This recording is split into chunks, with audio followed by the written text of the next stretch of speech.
आदरणीय प्रधानाचार्य महोदय, शिक्षकगण, अभिभावकगण एवं मेरे प्रिय भाइयों एवं बहनों, आप सभी को स्वतंत्रता दिवस की ढेर सारी हार्दिक शुभकामनाएं। मेरा नाम चंदन निषाद, मैं उच्च प्राथमिक विद्यालय लमियारी की कक्षा 8वीं का छात्र हूँ। मैं आप लोगों के सामने एक छोटा सा भाषण प्रस्तुत करने जा रहा हूँ, जिसमें कोई भी गलतियाँ हो कृपया मुझे क्षमा करिएगा। आज का दिन सिर्फ एक तारीख नहीं है, आप लोगों के लिए तो भले ही एक तारीख होगी, लेकिन सिर्फ ये एक तारीख नहीं है। ये वो दिन है जिस दिन हमारा भारत गुलामी की बेड़ियों को तोड़कर खुली हवा में सांस ली थी। 15 अगस्त 1947 वह तारीख जिस दिन सूरज भारत के लिए नई रोशनी लेकर उगा। जी हाँ, मैं उस दिन की बात कर रहा हूँ जिस दिन हमारा भारत अंग्रेजों से आज़ाद हुआ। ये आज़ादी न हमें किसी सरकार की मेहरबानी से मिली है और न ही किसी कागज के दस्तखत से। ये आज़ादी हमें मिली है लाठियों की मार से, गोलियों की बौछार से, फांसी के फंदों और जेलों की सलाखों से। इसी बीच में अपने उन वीर जवानों के लिए कुछ पंक्तियां कहना चाहूंगा कि यूं तो तुमने सुने होंगे कई किस्से मोहब्बत के, यूं तो तुमने सुने होंगे कई किस्से मोहब्बत के। चलो मैं आज आजादी का वो किस्सा सुनाता हूँ। कैसे झूल गए फांसी के उन फंदों पर, कैसे झूल गए फांसी के उन फंदों पर हंसकर वीर। आज मैं उन वीर जवानों की गाथा सुनाता हूँ। अरे वीर देखने वालों, अरे वीर देखने वालों, कभी कभी सुन लिया करो उन वीरों की भी प्रेम कहानियां, जो अपने प्रेम में इतने अंधे थे कि अपनी जान तक न्यौछावर कर गए। जी हाँ, मैं उन वीर जवानों, स्वतंत्रता सेनानियों की बात कर रहा हूँ जिनका हमारे भारत की आजादी में विशिष्ट योगदान रहा है। आज हम भगत सिंह, चंद्रशेखर आजाद, पंडित जवाहरलाल नेहरू, सुभाष चंद्र बोस सहित इत्यादि हजारों वीर जवानों, स्वतंत्रता सेनानियों को श्रद्धा से नमन करते हैं।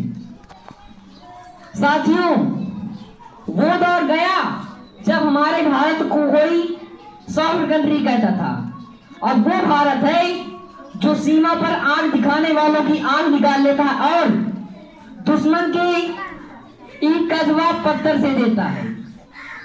22 अप्रैल 2025 कश्मीर के पहलगाम हमले में निर्दोष लोगों पर हमला किया गया।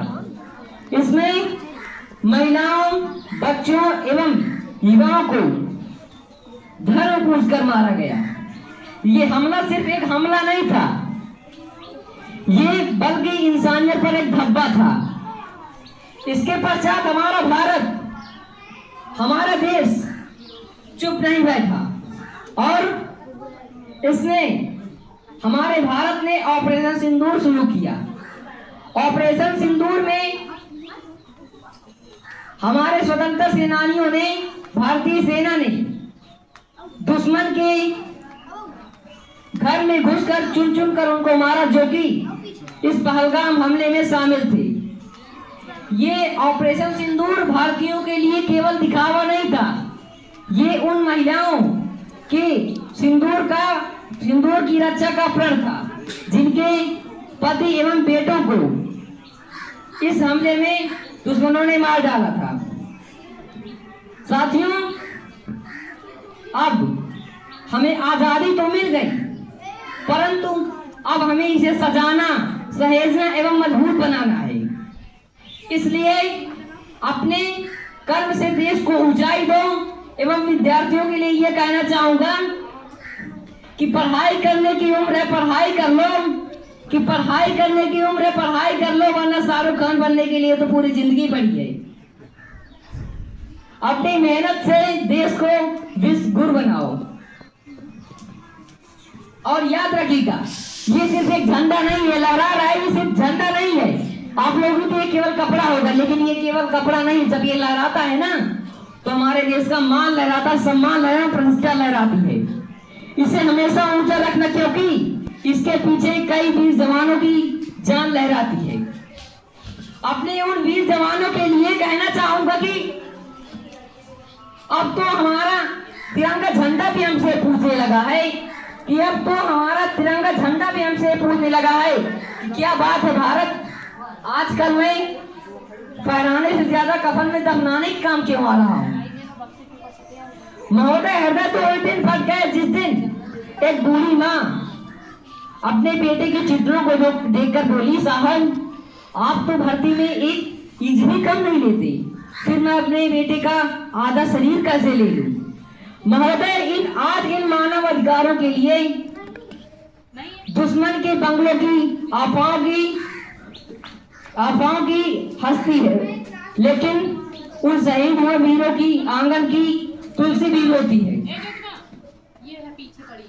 उन शहीद हुए विधवाओं की वेदना चीख चीख कर कहती है कि प्यार भी भरपूर गया, मांग का सिंदूर गया, प्यार भी भरपूर गया, मांग का सिंदूर गया, नन्हे नौलों की तो लंगोटियां ही चली गई, और आपके लिए तो साहब एक आदमी मरा है। अरे साहब, आपके लिए तो केवल एक आदमी मरा है, उन वीर जवानों की तो वीर जवान के लिए तो घर की रोटियां ही चली गई।